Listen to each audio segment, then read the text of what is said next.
Hello， 大家好，我是二欢。今天分享的电影是《明日的我与昨日的你约会》。高寿20岁了，但他的恋爱经验几乎为零，他从未主动和女生搭讪过。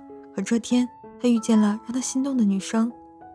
想到也许再也不会遇见，高寿鼓起勇气和女生搭讪。让他意外的是，女生看起来很难接近，但却没有拒绝他。通过聊天，高寿知道女生叫艾美，竟然和他同岁。可当他追问是否还会见面时，艾美却突然流泪了。高寿感到困惑，艾美说是因为遇到了悲伤的事，他没过多解释，只说了一句明天见便离开了。高寿期待再见到艾美，可再次乘坐同一班电车时，他却没有遇见艾美。高寿很失落，他只好到动物园写生。没想到在这里，他竟然遇见了艾美。これ教室に張り出されるやつだ。高寿带艾美来到宝芝池，告诉艾美这里对他很重要，因为在他5岁时，有一个陌生女人在这里救了他。艾美感到惊讶，因为5岁时他也差点死掉。高寿觉得和艾美变熟悉，他向艾美要了联系方式，可是却不知道该如何追求她。在好友的出谋划策下，他打电话约艾美看电影，艾美爽快地答应了。第二天，高寿发现昨天画的长颈鹿竟然如艾美所说被贴在了黑板上。他虽然感到奇怪，但还是按好友的建议提前熟悉约会地点，这样就不会迷路变成不可靠的人，也可以踩点自己喜欢的事物，约会时分享给艾美，判断两人是否有共同话题。因为提前准备，约会比高寿想象的还要顺利。艾美和他喜好相同，他们竟然有聊不完的话题。高寿认定自己喜欢上了艾美，艾美也说她一直都在关注着高寿。高寿很感动，他请求艾美和他交往，艾美同意了，他忍不住流下了眼泪。这之后，艾美帮高寿搬家时注意到一个盒子，高寿说10岁时他的救命恩人让他代为保管这个盒子，并且约定下次见面时一起打开。高寿和艾美在一起后，他发现艾美的泪腺很脆弱。当他不再叫艾美福寿同学，而是更亲密地称呼她为艾美同学时，艾美流泪了。当他第一次牵艾美的手时，艾美又哭了。高寿觉得艾美是个感性的人，他努力对艾美好，想让她感受到幸福。可是他又遇到奇怪的事，艾美做的饭和她母亲做的味道很像。艾美解释，因为听她说过要加巧克力，可是高寿明明记得自己没有说过。不过他没有在意。在交往半个月后，他和艾美的关系更近了一步。彼此交付后，高寿对他们的未来充满期待，可是他却意外看到了艾美遗落的笔记本。笔记上记录着未来的日期，并且都是逆向的。就在高寿疑惑时，他接到艾美的电话。艾美说会告诉他一切，嘱咐他明早6点带那个盒子到美术室。就在高寿想继续追问时，电话另一边的艾美已经不见了。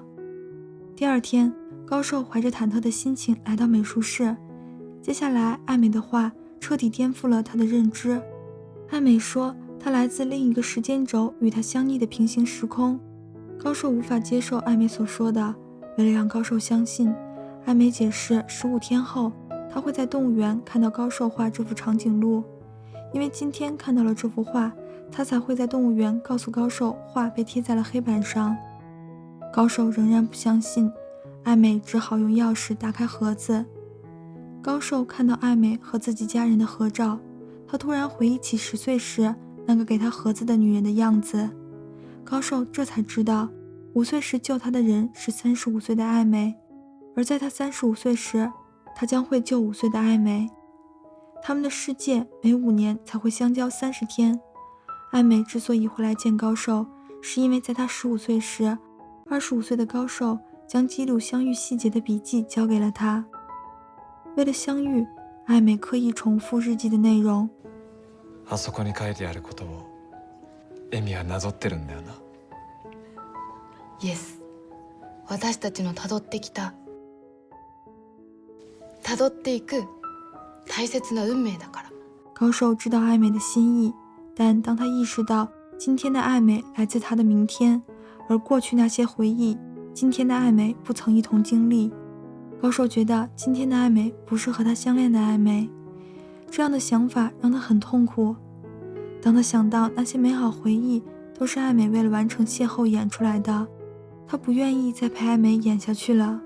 一緒にいると辛いんだ。ごめん。高寿想不通为什么只有他觉得痛苦，而爱美却能坦然面对这一切。直到他突然想起爱美总是在特殊的时间点哭，他才恍然大悟，原来那些对他来说的第一次，全是爱美无法回去的最后一次，最后的离别，最后的约会，最后一次亲密的称呼，最后一次牵手，最后一次彼此拥有。他们的时间线原本都是从亲密变陌生，但因为爱美刻意重复了日记的内容，他才能感受到正常人的恋爱。高寿知道爱美为他付出了很多，在12点后，他给今天要和他约会的愛美打電話。君にとっての明日、君にひどい態度をとってしまう。でも、ちゃんと乗り越えたから。エミのことが、こんなにも好きだからなんだ。